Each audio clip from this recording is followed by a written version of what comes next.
3, 2, 1.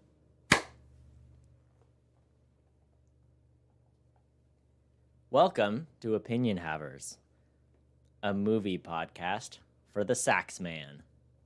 I'm Cody. And I'm Tyler. Tyler, what did we watch? We watched The Lost Boys, or as I called it to you, The Naughty Peter Pan. The Naughty Peter Pan. Well, let me tell you, I was taking notes and it did the auto transfer thing where it transferred my handwriting to text. So actually, the name of the movie is Lost Bong. Lost Bong, all right? Tyler, was this your first time watching Lost Bong? It was The Lost Bong. My maiden voyage with The Lost Bong. Would you like to give us just a little summary of what this movie's about? I would love to, Cody. You know, we open up, we got a mom and her two boys, you know, classic 80s, you know. They're out, they're moving, they're going to live with grandpa because their moms and their parents are now divorced. We hate the dad. We don't care about him anymore, all right? He's dead to us, okay?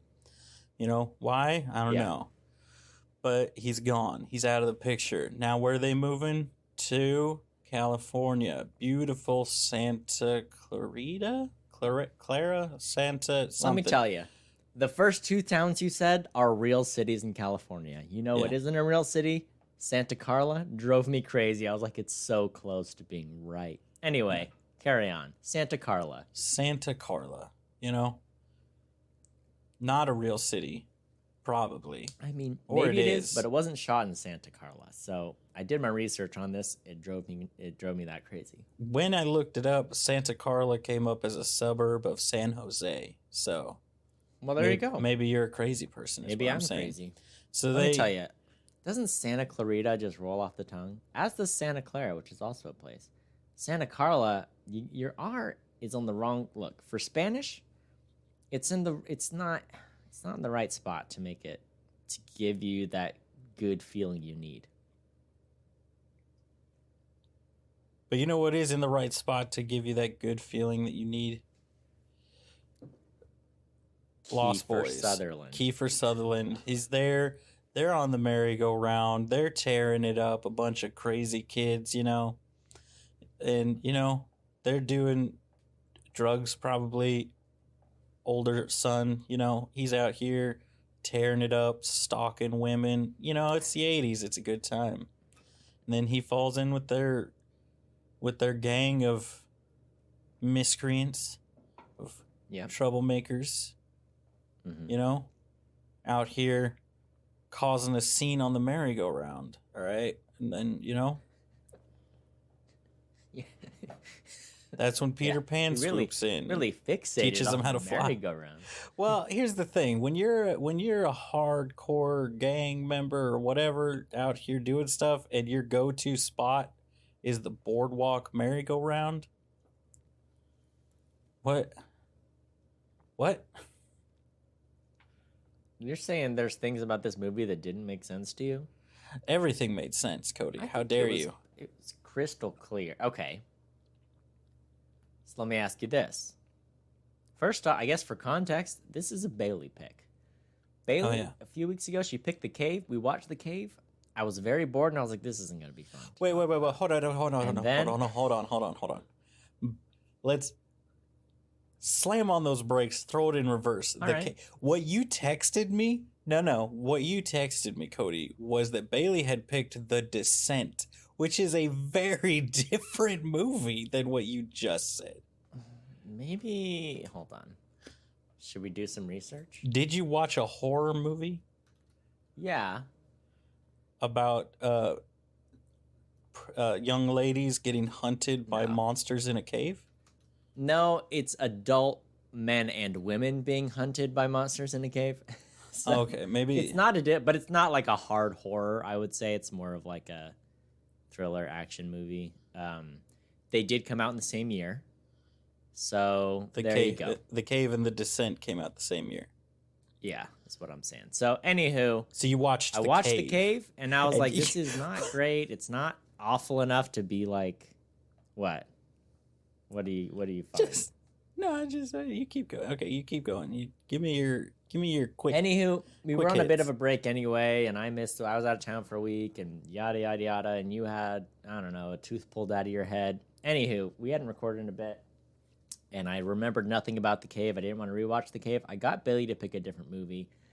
Bailey picked The Lost Boys, and I'm so glad she did, because let me tell you, I have conflicting feelings about this movie because a lot of it I don't think is very good, but there are 2 or 3 just like highs in this movie that few movies achieve, you know? And that's what I'm excited to talk about. So I kind of liked it, but on the whole, I didn't think it was that good. Is that fair? Is that fair? It's How did fair. you feel about it, Tyler? I thought it was great. I thought it was a good time. I would like to retract my statement. You texted me The Cave, so let's be real for a second. I was going to watch The Descent, and I was shocked that she picked it. The Descent. Cody, are you familiar with The Descent? I remember the trailers and everything, and you know what? I even double-checked my text when I sent it to you, because I was like, and when Bailey said it, I thought the same thing. I was like, she wants to watch The Descent? That's crazy. And yeah, no. So, I mean, I had the whole thing we're talking about, it all played out in my mind as well. I'm so glad that she changed her mind, because I don't want to watch The Descent, Cody. Yeah. So, but look, I'm glad you enjoyed this one. Yeah. The Lost Bong. The Lost Bong. Is there anything else we need to talk about before we just dive into all the spoilers?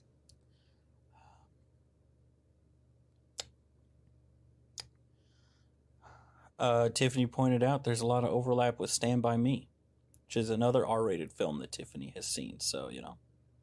I have not seen Stand By Me, but I am aware that it is a classic. I haven't seen it either. So I just want everybody to know. Also, Kiefer Sutherland is in this movie. Kiefer Sutherland, he's the 24 guy, right? Yes. Because Jack Bauer, is that his character's name? That's all I can think of when I see him. So seeing him with just bleached out hair, vamping around, it was a good time. It was very distracting, and I enjoyed the contrast. Yeah. So, what? I just said yeah. All right. Yeah. Then I think I'm ready to take the next step with you. All right. Cody, hop in here. All right. Get on my dirt bike. All right. And let's just cruise on down to Santa Carla, which is in the center of Santa Clara? Which one was it? Whatever. The one from the movie, which is in Spoiler Town, USA. All right. Let's get on here. You know, there's not much of a back seat, so you're going to have to kind of like perch on the back like a gremlin. All right. But we're going to get there. All right. We're going to get there. All right. Here we are, Cody. Do you want to start? Do you want me to start? I'm coming off hot, but you can. You know, I don't mind starting today. I really don't mind, and I think I'm going to take the reins. Oh. I think I'm going to grab the handlebars, and I'm gonna drive this dirt bike for a little bit. How's that sound? All right, I'll perch on the back like a gremlin. All right, I'm gonna start. Okay, I'm ready. I'm going. Kiefer Sutherland's in this movie. Oh, it's so great. Bailey immediately was like, he's in so many shots of this movie, and I just wish he was more attractive. That's what she said. He gets so much close-up time that you gotta watch Kiefer for a little too much. You know, he should have been a little hotter. She also posed this question to me at the start of this movie. I'm going to pose it to you, all right? So no spoilers, but we'll reveal our answers after we both have had a chance to go. How does that sound? Okay? Which one is hot, okay? Out of the vampires in this film, which one do you have the hots for, okay? So really think about it. Really mull it over. It's an important question, okay? There's one thing I know about television. If there's no TV, that means there's no MTV.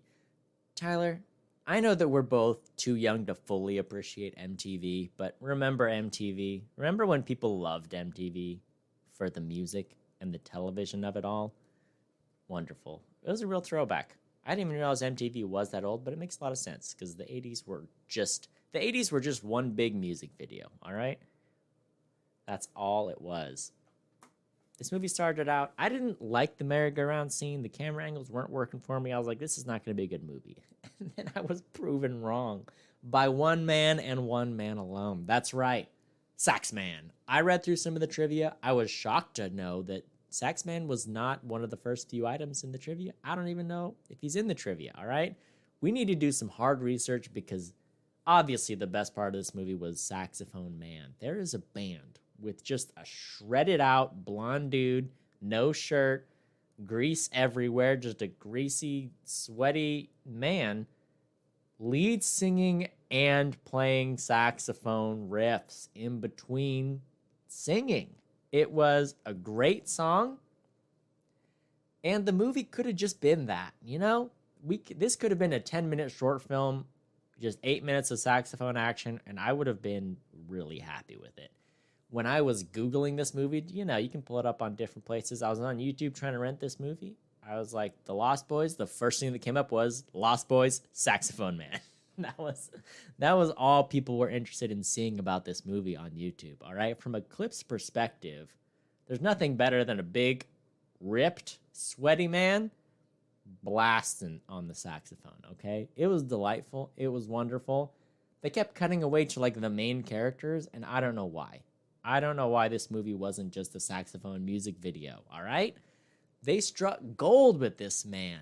We don't know who he is. Bailey was trying to play the soundtrack, and she's like, he only has, like, one song with any plays on Spotify. I'm like, yeah, no, he did it. He achieved perfection with one song. What else do you want from him, all right? I don't know who they are.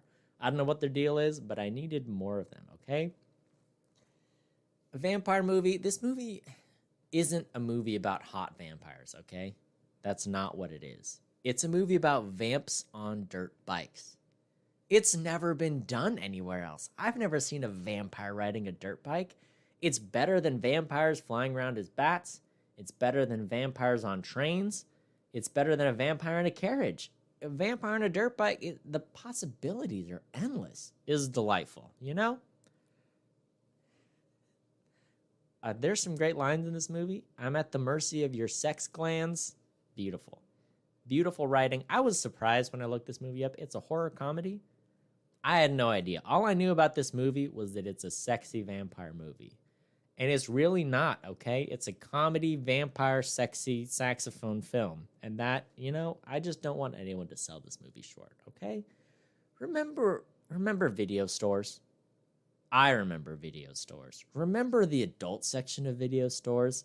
How awkward, you know, when you're a kid and there's like, did you ever have a video store as a kid with the little curtain, you know, where it's like, don't go back there. No. Look, I grew up in a scarier place than you. This proves it, okay? Victorville is a sketchier place than Kansas City, or at least the greater Kansas City metropolitan area, okay? Sketchy. Video stores with adult sections, you know, it was a total vibe. And it just was, okay? If you wanted a video, you had to go there, all right? Just the way it was. I guess Blockbuster changed that a little bit. But let me tell you, I've seen one or two in my life, all right? It confused me just as a child. Oh, Murder Capital of the World. I guess that's based, in fact, Ed Kemper's from Santa Cruz, which is where this movie was shot. So I'll just let that haunt your brain a little bit. Next time you go to the pier, just think about Ed Kemper murdering and or eating you.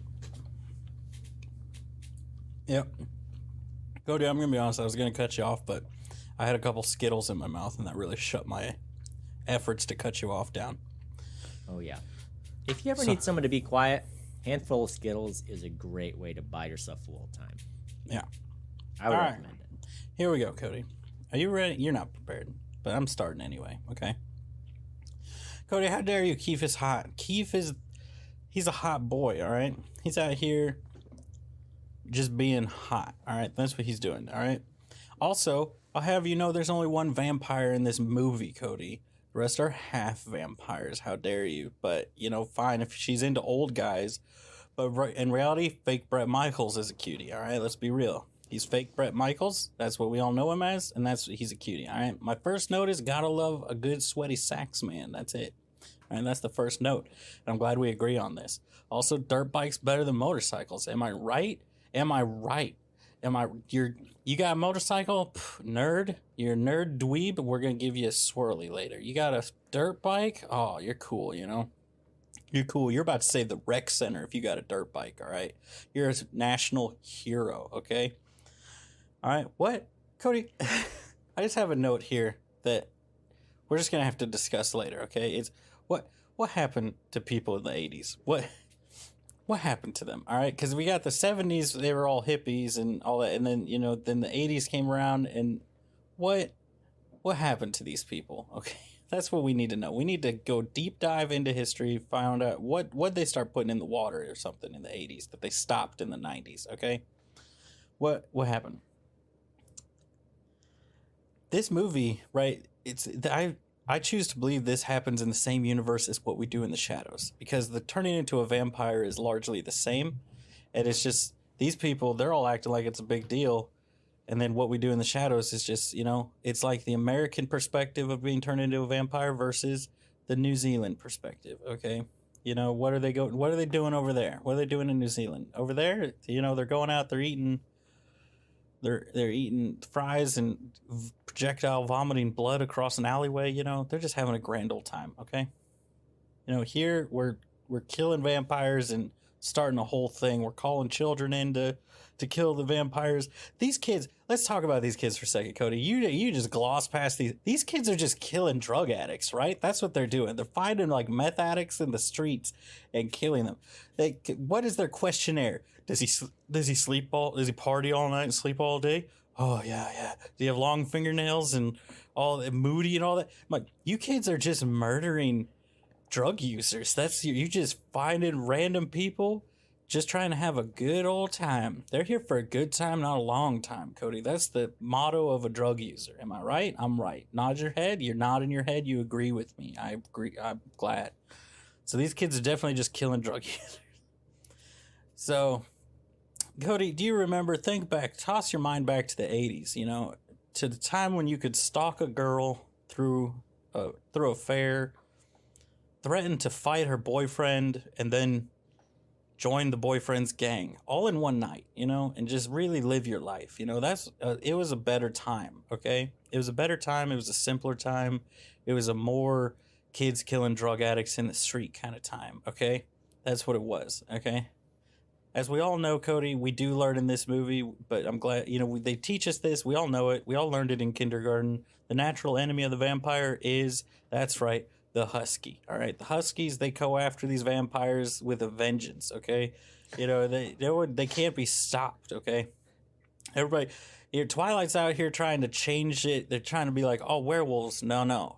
We all knew it was the husky the whole time, all right?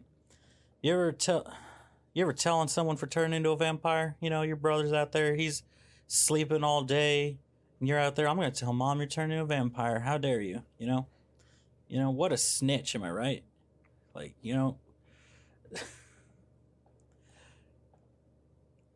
Cody, I spent so much of this movie just thinking about these kids and how this guy just goes into, let me break it down for people. All right, he goes into, the younger brother, Sam, goes into this comic book shop, proves he's cool to the cool kids by saying, I'm looking for Batman 14.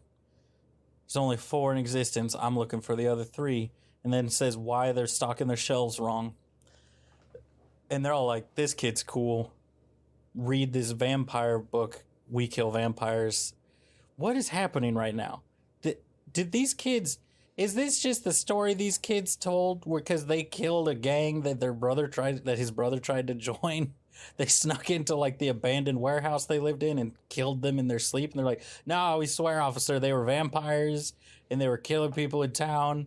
And Tyler, I'm going to have to cut you off right there and start a conversation with you, because at first, all you see are these children running a comic book shop at night, which I found very confusing. They do show the adults at one point, and they're always like zonked out behind the counter, passed out with sunglasses on, like Weekend at Bernie's style. I mean, I'm not convinced they haven't killed their own parents as well. I think you're onto something. I don't know. They call it the murder capital of the world. I mean, maybe the vampires are helping, but I think these kids have a lot to do with that as well. This town has got vampires running around seducing and murdering people. Also children. murdering people. So here's what I'm thinking. These kids are just living in a town with a healthy nightlife. And they're like, all these people, we don't see them in our shop during the day. We only see them at night. They're only open at night. So they're just like baiting people in to kill them. What they are is they're serial killers that, like, you know, they just need an excuse, right? That's what it is. The only beach I've been to with the nightlife like this in California is Venice. And it is wild. There are people, there are drugged out people like having a rave by the beach. You can just join in and dance. There's people just like smoking. I think there's like the little Muscle Beach thing. There's people riding like bicycles around with crazy lights all over them and stuff. Every other beach I've been to in California is like, yeah, the sun's setting. Everyone's, you know, there's some people walking their dog, people are finishing surfing, and everyone's going home, you know? It's kind of I mean, they had concerts going, all the shops were open. It was like, yeah, it was like, this is the annual bash, you know what I'm saying? They had quite the nightlife. I guess I get why the vampires would be there. It's like, oh, these people are all hanging out here all night. This is great. Great time to hunt. Yeah, so throughout the movie, they make it out like, oh, vampires are running rampant, when it really just seems like it's Max and his little cronies that he doesn't really interact with at all. You know? Yeah, I guess So there's some missing kids, right? Like Laddie. Jamie Gertz's little brother was one that was affected, and then they went after Michael.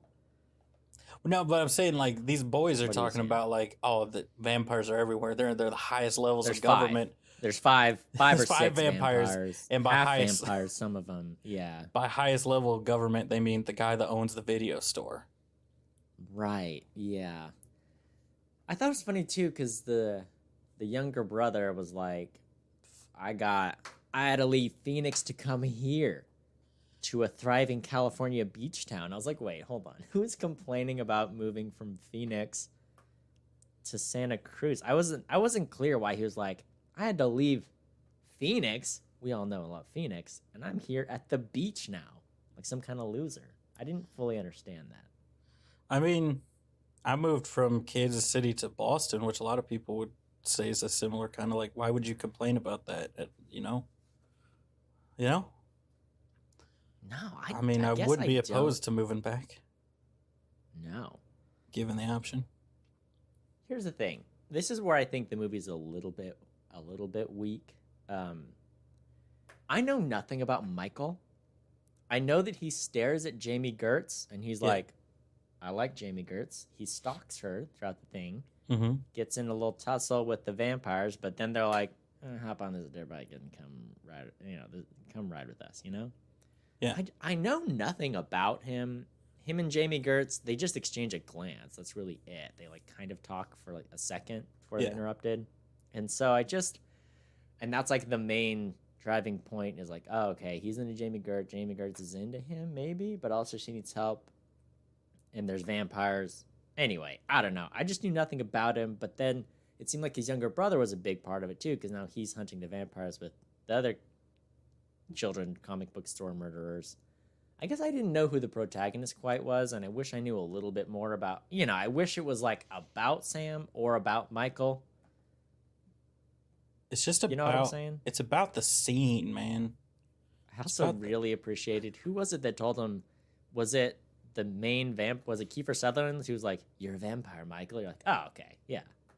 Got it. Yeah. Check. They've already checked all the boxes, but cool. I just thought it was funny, like, why are they after Michael in particular, and why are they hanging out with him on the train tracks, and they're like, jump down here, but I guess the point is kind of they're hypnotizing him, but they're like, Michael, join us, Michael. They're like, we're over here, Michael. Hop on your dirt bike, Michael. Eat Chinese food, Michael. I was like, oh, this is a long scene. It just keeps going. We're just going with wherever the vampires are going. I guess because they have Jamie Gertz. I don't know. It was. Yeah. That was the part of the movie. That's when it started to dip for me. That's the movie beginning started of the movie. Kind of low. It peaked up high with Saxman, and then it steadily climbed down. And then towards the final like fight scene, it ramps up because I did enjoy like the final fight scene. I was like, okay. The Home Alone scene.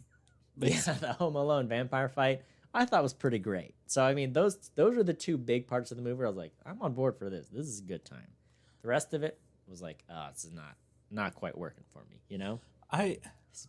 This movie is kind of funny, and I'm glad I saw that it was supposed to be kind of a comedy, because when they're, he's talking to the comic book kids, and he's like, are his nails long? Does he, I was like, does his breath stink? He's like, well, his breath has always stunk. Like, oh, that's great. That's good.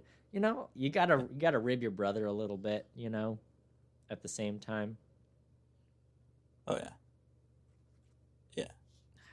Yeah. I would not have classified this as a comedy. What's that? I would not have classified this as a comedy before you said Someone did, Someone did. I think it definitely struggles with a little bit of identity in that, like, I think it's what they were going for, but it does seem weird when it's Michael's kind of the main person of a scene, it's much more like teen monster thriller. It's all moody. Yeah, it's all like moody. And then when sexy vampire, all vibes, hardly any dialogue. Yeah. Oh, yeah, that was one of my notes is who doesn't love a good 80s slow motion party montage, Yeah. Oh, yeah. It's a sexy 80s. Like, you remember that? You remember all these 80s movies? They got these, like, where it's like, oh, do the drug, and then they do the drug, and then it's like, cool, now we're going to shoot, like, 8 scenes on the same roll of film so that they all overlay with each other. And we're going to play the main theme, but we're going to slow it down a little bit. Ooh, it's going to be so sexy. Someone's losing their virginity to this scene, right? Very sultry. It's funny, too, because Bailey didn't know this was rated R. Oof. And so she's like, oh, my mom always skipped this scene when it came to, like, the sex scene. And it was just, like, 10 seconds of, like, oh, we're kind of kissing up, a shoulder strap's coming down, end scene. Like, oh, okay. That was absolutely nothing and about 4.5 seconds long. Yeah. I mean, if I had to hazard a guess as to why this got the R rating, I'm guessing the fountain of blood exploding its way through a toilet had something to do with it. We'll never know why. We'll never know for sure. Or the fact that let's talk about this. If you're having someone over for dinner, at your house, 8 p.m. It's pretty late. In movies and TV, they always do it like 8 or 9. Like, why don't you and the wife come over at 11:30? Why? Oh my gosh, I figured it out. So dumb. Sundown. Vampire. It's because he's a vampire, so he has to come over late. But look, if you're dinner, I get it. I like to eat dinner, 6:30. That's a good dinner time for me. But also, I get it. Someone's coming over, whatever, going to be ready. 7, I think, is about the right. I think 6 is fine. It's hard to do on a weekday. I think they're a weekday, but let's do 7. If you're gonna, all right, just for everyone on the podcast, if you're gonna invite me over for dinner, let's say 7's kind of like the end, the late. The latest I would want to come over for dinner. Because then it's like, what am I going to eat? It's too late for me to eat before, but also I don't, I don't want to ruin my appetite. Let's do 7. 6 to 7, I think, is nice. I have a theory. Why movies and TV do this. Why they do the late dinner all the time. Whenever, like... All right. Because whenever there's a TV show and someone invites someone over for dinner, they're always like... It is always like somewhere between 9 and 11, which is, like you said, way too late. But, Cody, it's California are the people that are writing all these shows. In Hollywood. And it's like... Oh. So they're not getting up and showing up to, like, work or anything until, like, 11 a.m., right? Right. So their whole schedule is shifted, like, 6 hours later than... yours and mine. That's at least 4. It is interesting to think about. I heard someone else, they made a really good point about, like, in all movies, when there's, like, someone stressed about work, it's always like, I got my big presentation. I got my big thing. It's always like a presentation, no matter what job it is. It's a pitch or a presentation or something. Like, because that's what writers have to deal with. Yeah. When they're stressed about work, it's like, no, I owe my script by this date. We have to finish it by this time. And I was like, that makes so much sense. Because it never is like a real business thing. It's always like, I have to go and give a 2-minute speech at a thing for the thing. And that's it. Yeah. So, yeah, it is interesting to think about, like, oh, right. If you're writing a movie, you are not doing the same things as other people. So going to shift your, I think you're onto something there. Yeah, because I mean, like, especially, you could argue, like, well, like, actors and stuff, they have to get up early all the time for shooting. But so much of writing, right, at least from what I've heard from listening to podcasts and stuff with writers, they talk about like a lot of it is networking and just like throwing as much as you can at the wall until something sticks. But like going to parties and events and stuff, which all happen late at night, is a big part of getting ahead in the career. So they would be used to eating dinner. Like even Tiffany loves staying up late, so I have gotten used to eating dinner. Like a lot of times I'm not like, oh, it's dinner time until like 9 o'clock at night. Even though I would prefer to eat at like 10 and then, or like at like 6 and then go to bed by 10. Yeah. But don't tell Tiffany that. She'll think I'm old and she'll leave me for someone younger. Yeah. And your secret's safe with me. Let's see. Someone got attacked by a vampire and they got bit right on the scalp. And right on the dome. Did you see him rip his scalp off? Yeah. I've never seen anyone get scalped with teeth, and I was not prepared for it. Yeah, that was Kiefer. That bit. Did you know? Oh, okay. Right. They're like the random party people, right? Oh, Cody, did you not notice their credit? So I'm convinced it must be them because they're the only unnamed group big enough. They are surf Nazis. What does that mean? Oh, the surf Nazis. You're right. I did see that credit. Are they Nazis? Because I didn't notice that they were Nazis. They had a little bit of fun. The writers had a little bit of fun with this movie because they have the Lost Boys theme, right? There's a little bit of wordplay there. There's, who was it? Edgar and Alan are the two guys, the vampire hunter kids, like Edgar Allan Poe. There's a few, they had a good time with some of the names and the characters and stuff. Surf Nazi. This is showing, when I looked up surf Nazis, it's showing the people on the merry-go-round. Well, there you go. Maybe it's the same people, though. I thought it was funny. They talked about vamping out, and my vibe from this movie, I was like, this movie kind of just feels like a prequel to Buffy the Vampire Slayer. Like, the style of the vampires, I thought was very in line with what Joss Whedon ended up doing with Buffy. And then I saw somewhere else that Buffy uses the phrase vamp out for one of their taglines and stuff. So I think this was kind of an inspiration for Buffy down the line. It did a lot of things. Showed up like pretty much everywhere I've looked this movie up. It's like, oh, you might also be interested in Buffy the Vampire Slayer. And Tiffany likes that movie. And I'm like, or that show. And I'm like, I've never seen it. Here's the thing, Cody. Okay, let's dive deep into this Lost Boys name, all right? Because everybody's like, oh, Lost Boys is Peter Pan. And then they watch it and they're like, it's not. Let me defend that it is. Okay. It is. No. Because they're the Lost Boys. And so when Max, right? Yeah, Max is like revealed to actually be a vampire. I was like, because they need a Peter Pan to turn them into Lost Boys. Yep, and Peter Pan wants a mom. Peter Pan's looking for Wendy. Yep, exactly. And her sons are named the same as Wendy's brothers, right? Oh, Michael and Sam are the names? Yeah. I remember Michael. Michael. Yep. Yeah. Michael and I don't know what the other one is. Oh, John? That should make Jamie Gertz Tinkerbell. Yeah.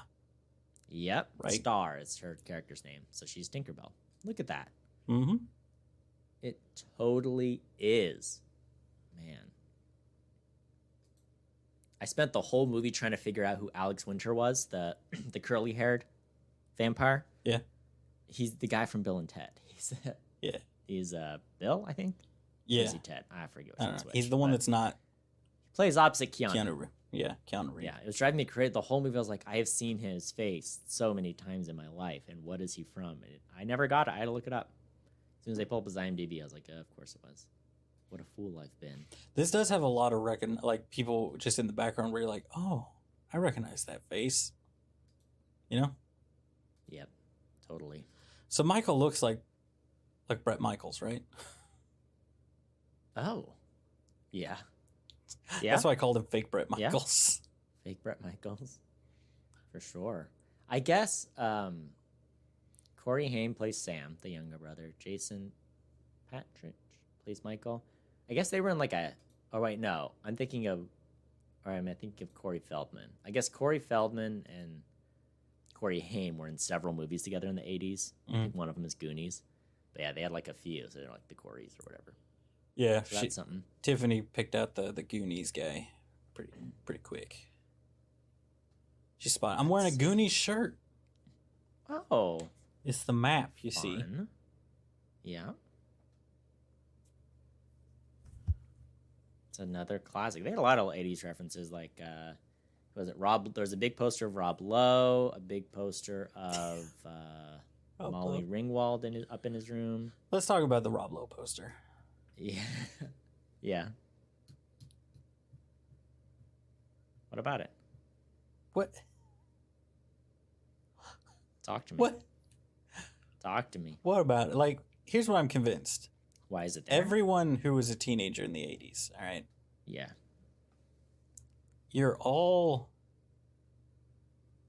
in the closet to some degree. Some of you have come out, and I'm proud of you. Some of you yeah. have you've locked the closet and moved on, and that's, that's fine, I guess. And some of you, you're in there, and you're like, the closet doesn't exist.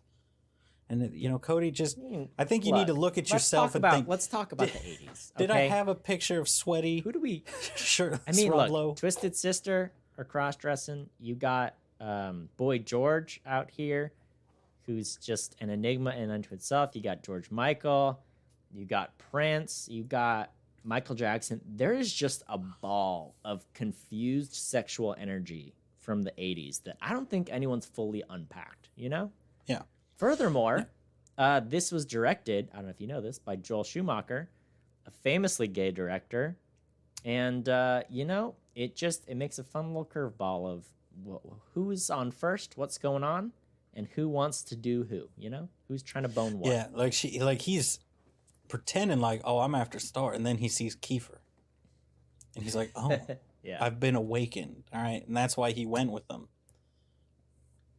That's one of my favorite themes from What We Do in the Shadows is just, like, the absolute, like, free-for-all of, like, the vampire sexuality, where it's like, I mean, if you lived forever and were a creature that feasted on blood, wouldn't you just be a pansexual, sexual deviant? Yeah, I mean, honestly, once you become, like, an evil monster creature, what's the point of, like, sticking to, like, any level of morality at that point, right? You know what I'm saying? Like, once it's you gotta try everything. Yeah, once it's like twice. You know what I'm saying? Yeah. At least once a century or so. You know what I'm saying? So it's like, as long as you're going, you're just gonna keep doing it. Because why not? If for science, if nothing else, if you're not gonna try it, who will? All right. Exactly. It's like maybe huffing boiled lube is the best drug ever, but everyone else is too scared. Yeah. You could be the one to find out, all right? It's exactly why they hire vampires mostly for test groups, You ever just casually ask someone if they're freebasing?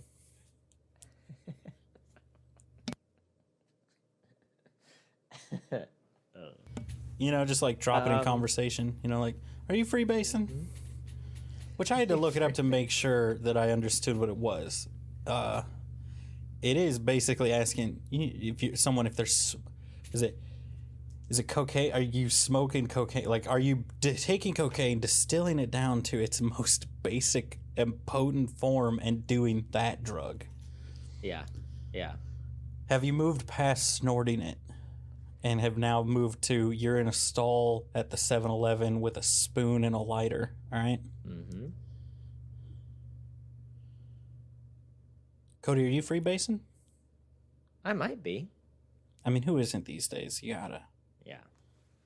We got the White House Twitter account calling people out. Needs a right way, nice easy way to unwind. And freebasing is the way to go. It's either become a vampire or freebase. Those are your two options right now. All right.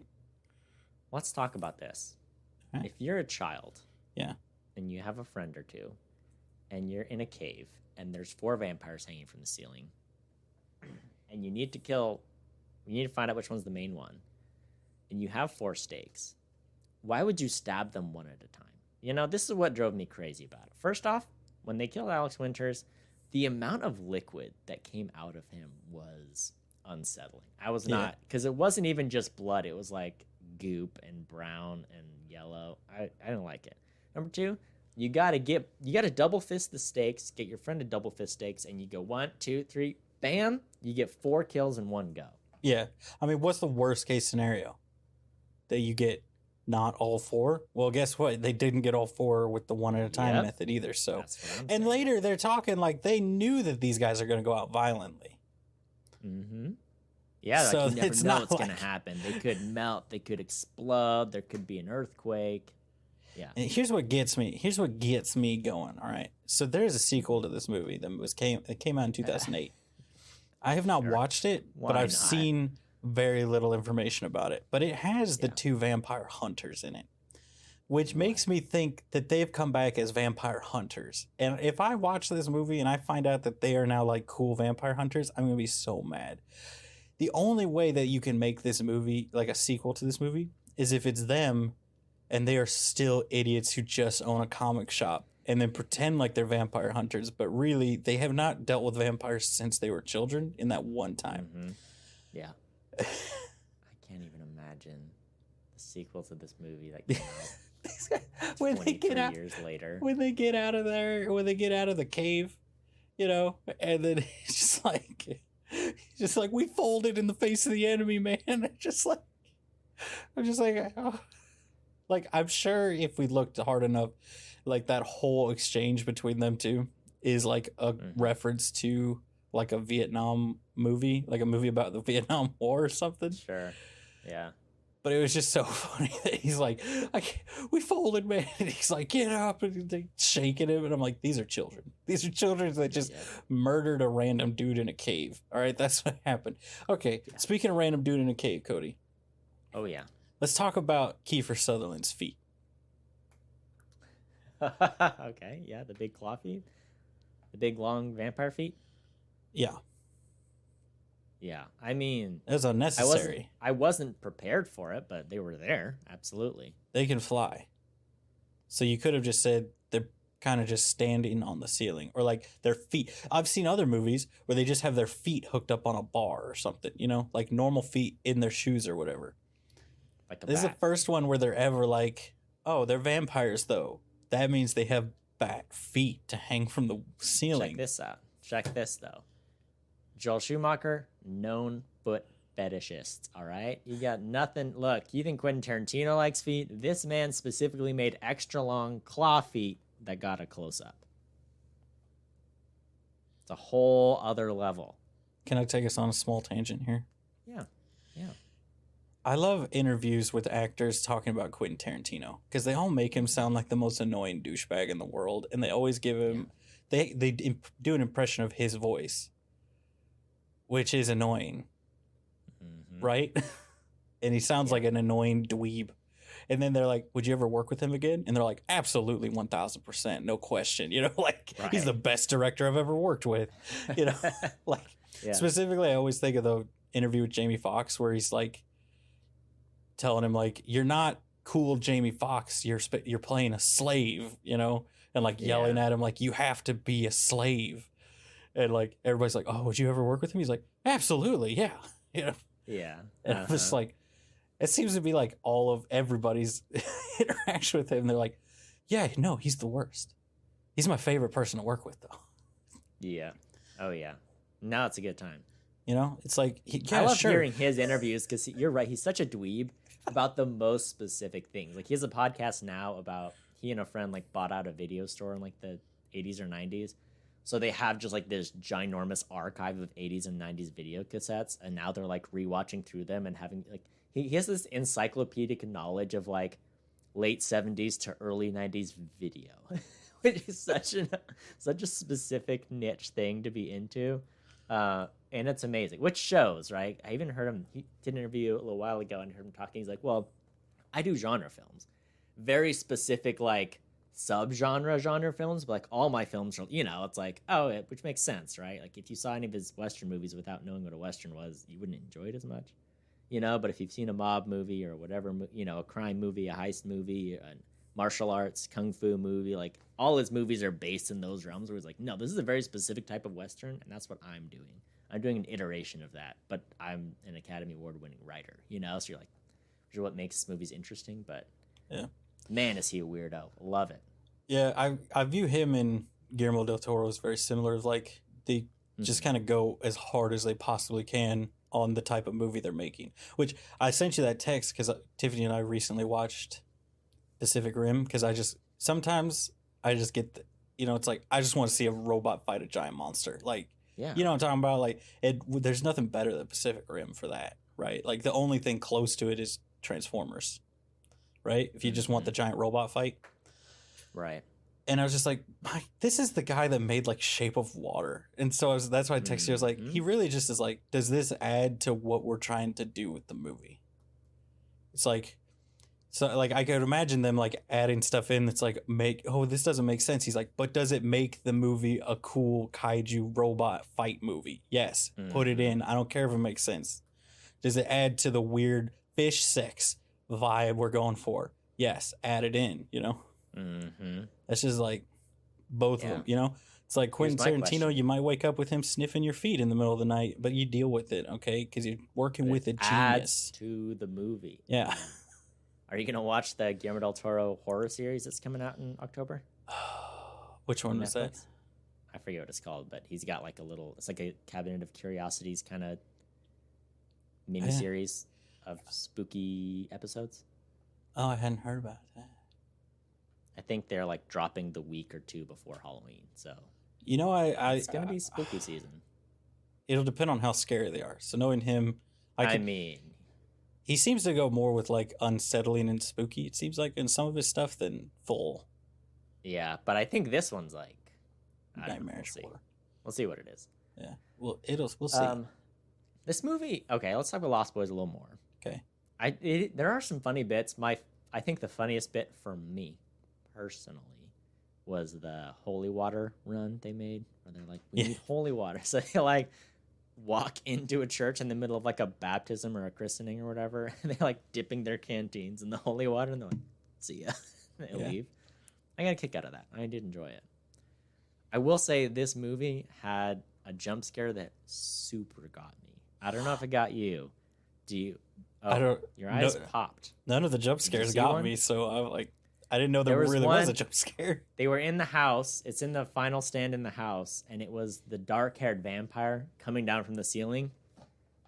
It wasn't like a jump scare that was like, oh, there was a big sound. It was like, no, just out of nowhere, there was a vampire face in the screen. Bailey and I both jumped. Oh.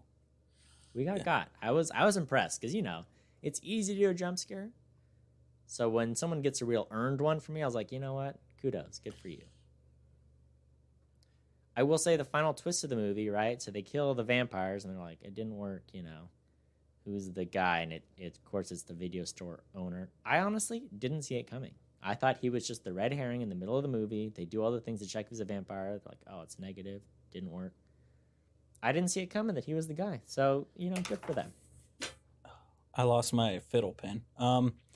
Now I'm just alone in the dark, wait. We have the same pen. Yes. The S-Pen. Fiddle with that pen. The Spen. Yes, the Spen. Did you see it coming? So I thought, they were like, oh, he's the vampire. They did all the tests on him. It didn't work, right? Mm-hmm. But then I think it would have been more of a twist for me if because they did the scene where it's like, oh, the motorcycle people coming to get him, after, because he had done the thing that like everyone else that was getting got had done, where he's like, I told you not to come in here, like get out of here. Mm-hmm. And but then he's just fine. He's just there. Like then he's like not there for a while, and then he's back, and I was just like, oh, so he's either going to be a vampire or like a vampire hunter, because there's no way that he just a random video store owner survived these guys, Yeah. I did think it was interesting how they played with how the rules of vampires work, where it seems like the half vampires, they don't need to be invited in, but the vampire himself, he had to be invited in to come into the house. Yeah. So it's like stuff worked on him, but once you invited him in, stuff wouldn't work on him. But it always worked on them. You mentioned the Lost Boys not being full vampires. I thought they were. Oh, because they and then blood? It was just Michael was only half, and then what's her name was half. And once you kill, because they'd killed, so I think they were full because they were more sensitive to the sun than the half were. But you still have to kill the leader was the rule. So the video store owner was the guy that had to get killed to free all the other half vampires. Yeah, I guess that would have been the thing, because none of them were alive to see if they would have gotten turned back normal when he was killed. Like I'm saying, the more sensitive to the sun, they have killed people. That's the whole thing, right? Once you get your first kill, now you're a vampire for good. Yeah, now your blood's gone and it's all vampire blood. Yeah. Yeah. Oh man. So yeah, I really enjoyed like that final standoff scene. Pretty good time. And I mean, there's still those comedy, almost like the grandpa bursts through the front door with his giant wooden stakes in his truck and is like, got him. What did he say? What was the last line he said? Oh, he's like, this is one thing I can't stand about living in Santa Clara. Santa Carla. Santa Carla is all the vampires. All the vampires are like, all right, grandpa. Which I was like, if they at some point by the end of this movie do not have grandpa be like, oh yeah, no, I know vampires are an issue here. I thought he was going to be a lot more like, oh yeah, no, like I kill vampires all the time trying to mess with me, you know? Mm-hmm.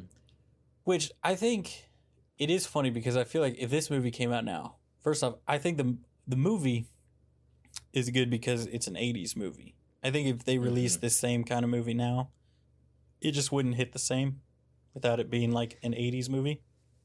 Right. But I do think if it came out now, it would definitely be followed up with a series on like a streaming service about like the shenanigans of the vampires living in the, you know, like it would be very much, I think the modern iteration of this really is What We Do in the Shadows, where they just like tone down the like thriller elements of it, where it's like, yeah, no, it's like just people that, yeah, sometimes they kill people, but they're just vampires living in Long Island or Staten Island. Staten Island, yeah. Well, yeah, it makes me think of like if this movie were better and knew a little more what it was or stuck to a certain theme, it could be like Zombieland or even like Doctor Strange in the Multiverse of Madness, where it's like, hey, a lot of horror, but also it's a superhero movie, you know, or like, a lot of horror, but we can still do comedy, you know? So that's where I see it going, because I think the comedy elements work a little better. When they're doing full vampire fighting, that's pretty fun. I enjoyed that. But yeah, some of the characters were just kind of weak. And like I said, you know, through a big stretch of this movie, I was like, man, who's the main character? And like, all I know about Michael is that he likes Jamie Gertz, I think. And that's kind of it, you know, that was the only thing going on. Yeah, I mean, it's very much an 80s teen movie, right? Yeah. I did really enjoy the music. There were some good tracks. Yeah. The music was great. I can't see this soundtrack. I hear a lot of people, like, it's on a lot of lists I've seen, and I know a lot of people, like, have it and really listen to it a lot and like it, and I can kind of see why, like, it is. I feel like any soundtrack that throws in Echo and the Bunnymen, who I don't listen to, but I always hear them thrown around, I'm like, oh, that's like a cool, if you're, like, in the know and you like good music and you're from LA, you'll, you know, Echo and the Bunnymen. They do the cover of the Strange, When You're Strange, the Doors song. What's the title of that song? I don't know. People Are Strange? I don't know. I don't know the title of the song. The Doors song they do. It's in the movie like a few times. Yeah. I do want to talk briefly about Joel Schumacher. As a director, he has one of the strangest filmographies I've ever seen. Are you familiar with him at all? Let me pull up his stuff. I've heard the name a bunch, but I don't know how many of his movies I've actually seen. I remember like him being, oh, he does a Batman. Okay, yeah. Batman and Robin. He directed, first off, the Phantom of the Opera movie, right? Yeah. He directed the infamous Batman and Robin, the George Clooney one. Cody, he puts tape on his lips. Yeah, so then it does, yeah. But he also, this is what is weird, is that he also directed Batman Forever, which is the Val Kilmer Batman with Tommy Lee Jones and Jim Carrey. So that's what's kind of weird about him is, okay, he did a Batman movie some people liked, then he did the worst Batman movie as a follow-up. He also did like music videos for Seal, Kiss from a Rose, and Lenny Kravitz, and So I don't know. In Excess, he directed St. Elmo's Fire, which is like an iconic 80s movie, right? Yeah. He did this one, but just a really weird, of like his biggest movie is like Batman and Robin, right? And then Phantom of the Opera was like if you like musicals, of course you'll know that one. Then you did this. It just, I don't know, really weird filmography, I would say. This man's all over the place. It looks like they want a good laugh. You want to listen to George Clooney's story, his impression of Joel Schumacher is pretty great. He uses a megaphone on set. So he's like, he talks about how the suit is awful. And he's like, it's the hardest thing to do. You're in this giant suit. You can't move. You have bat nipples. You're standing there. And then you just have Joel Schumacher in a megaphone being like, all right, Bruce, you're mad. You're an orphan. Your parents are dead. Go. Then George's like, I'm Batman. He's like, and scene. Like that's what it was like shooting Batman and Robin. And yeah, just kind of an eccentric dude, but really weird filmography. And, what a man. What a man's man. Yeah. So many vibes happening. But I don't know. So all in all, I really enjoyed a couple bits of this movie. And the rest of it was, just okay. So what have we missed, Tyler? I mean, before we close, we have to do some research about Saxophone Man, for sure. But did I miss anything in your notes you want to touch on? No, I think we kind of covered everything that I had in my notes. This was shot in 3 weeks, 21-day shoot. Pretty impressive for how much action they had to do and everything. Probably night shoots as well. Yeah. It was interesting. One thing I found interesting was all of the... Like, this is a movie that today would be very special effects heavy. Like, you would have him, like, their faces, like, his face slowly change, or you'd probably showcase a lot more, like to... One of the things I was thought when they were like, oh, there's vampires everywhere, is I was like looking at mirrors and stuff. I was like, oh, it's the crap. And then I was like, they're not going to go through the effort to like mess with these mirrors in an 80s movie. Whereas today you would probably notice, like, if you pay attention to mirrors, like there's only half as many people in the mirror, Yeah. So there's stuff like that I noticed. So it was interesting seeing, like, thinking about like, oh yeah. So, but when they had the effects, it was like, oh, doing like the face makeup and making their faces look like bats, because all I expected honestly was like maybe some colored contacts and some fake vampire teeth. I didn't expect them to go full like face prosthetic with it. So I thought it actually looked pretty good when they like did their vampire transformation, and I like how they made the head vampire look a little more vampire-y, than even the other ones. So I just shout out to those and to like the death effects and stuff like that. I thought they did a lot more than you would expect from what kind of comes across, like you said, it's like a very quickly shot, cheaply made 80s movie. Yeah. Yeah, definitely. There was a lot of quality work that was done on the movie, and for some of the effects, and I mean, when the house is like blowing up with the pipes, and there's a lot of work that went into those pieces. Shout out to double stuff Oreos, or double fill Oreos, as Grandpa called them. Double thick, or that was, he called them like double thick Oreos, I think. And let's see. I did see a note that Andrew Lloyd Webber thought the use of music was really impressive in this movie. So that's part of the reason why Joel Schumacher got the job directing Phantom of the Opera. So, fun little Easter egg for you. Saxophone Man. His name is Tim Capello. Okay, he's from New York, and he's worked with Billy Crystal and Peter Gabriel. He was also played saxophone with Tina Turner.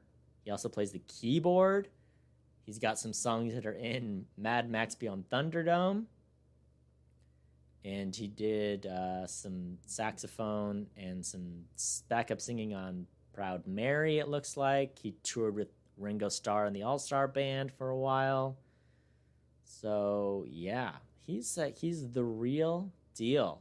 He's been on The Equalizer, Miami Vice, Hearts of Fire with Bob Dylan. He was on The Break with Michelle Wolf as a saxophone player. So he's just kind of like a saxophone player that like goes. He's just a good saxophone player. It sounds like. Yeah, I mean, he's a good saxophone player with a bod who can sing and play the keyboard. So it's like we need someone that can do one of those things. He's a good go-to. The real deal. Okay, that's what you need to know about him. He was in an SNL digital short. He's with Tina Turner for 15 years. Wow. So what he said. That are you? I'm reading an article like where they interviewed him where he's like, yeah, I went and shot a scene. He's like, I meant nothing. I forgot that I even did it. And then the movie came out, and it's like,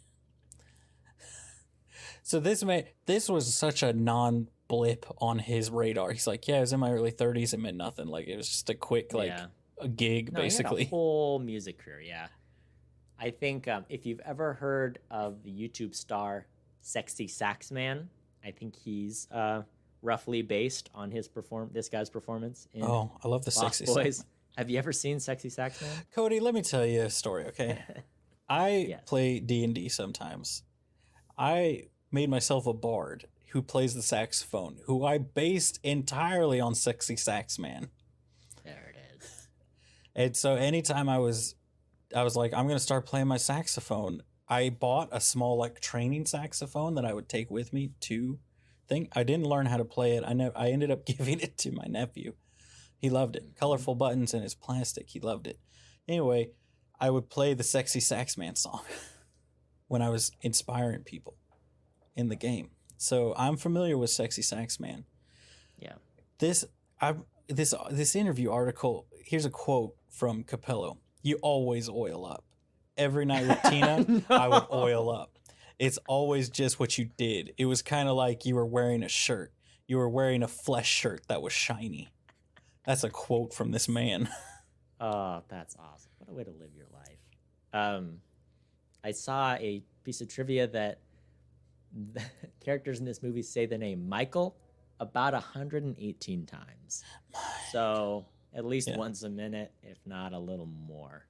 But how many times do they whisper? I mean, Kiefer Sutherland whispering, he's all over the map. Oh, wow. I'm really glad I saw that. Okay, so just to tie a bow on it, the big question that everyone's been waiting all episode to hear. Of the 4 vampires, the 4 lost boys, which one is the sexy one? I have to pick one of the 4 lost boys? One of the 4 lost boys, please. Which one is the sexy one? You've mentioned that you liked Kiefer. There's 3 others. Alex Winter is there. Kiefer Sutherland's there. Then there's the dark-haired one and the blonde-haired one. All right?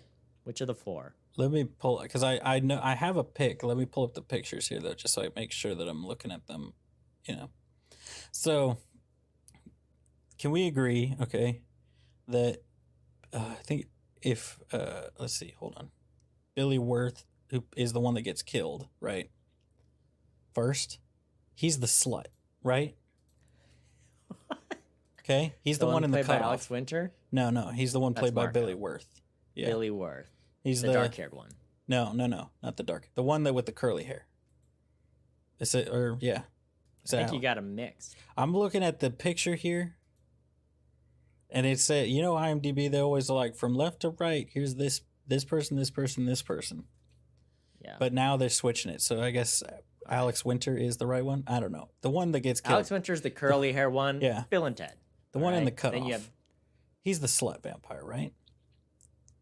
Is he dark long hair, dark blonde hair, Kiefer Sutherland, or Bill from Bill and Ted? He's Bill. He's not the sexy one, though. He's the slut, though. The dark-haired one is the hot one. Okay. He's the one that's there for raw sex appeal. Kiefer's there to carry... Yep. He's got the talent to deliver the lines, okay? Yes.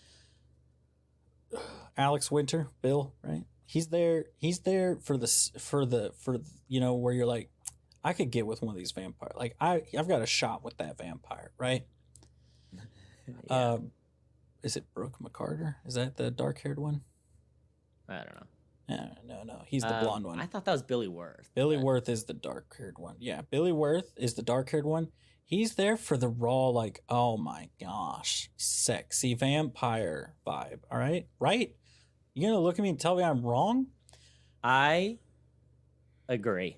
I agree that dark-haired vampire Billy Wirth is the sexy one. Bailey, I think, is stuck between the dark-haired and the blonde one. I forget what she settled on, but I think it's like, oh, all my sisters I think like the blonde one, but she likes the dark-haired one. The blonde one's got like a pelican nose. That's the problem. I with think the blonde one. the blonde one's okay. I think his hair is just a little unruly. It's a little Twisted Sister, and it kind of ruined the whole thing for me. I think. It's very feathered 80s, like it's all big. Whereas, right. I think if a different haircut might do him well. Like maybe even if he had like the Kiefer Sutherland hair, maybe that would work for him a little different. But yeah. As it stands, I'm dark hair. I'm team dark hair. Here's one thing I've noticed. Kiefer is definitely the one wearing the most clothes. We got the slut vampire in the cutoff, in the shirt that's falling apart. Well, that's because Kiefer knows his worth. Okay. Yeah. He's not going to put out. He's only going to put out for the right role. Right. Then you got. I got a question. Blonde guy. He's wearing a mesh shirt, and then dark hair guy. He's just wearing a jacket over nothing. He just got a jacket on. He ain't got no shirt on. That's what I'm saying. I do wonder, Kiefer Sutherland. Aside from Jack Bauer, what's he up to? What does he do? Lately, he's doing the Booth, which is also directed by Joel Schumacher. Mirrors. Doing the Designated Survivor right now. I think currently. Okay. He's in The First Lady, Zoolander 2 as Kiefer Sutherland. Oh right, he was in Metal Gear Solid. Yeah. Forgot about that. That's a big one. Yeah, I think he has quite a few voice acting roles, doesn't he? Yeah, definitely. Call of Duty as well. Yeah. Monsters vs. Aliens. Family Guy as well.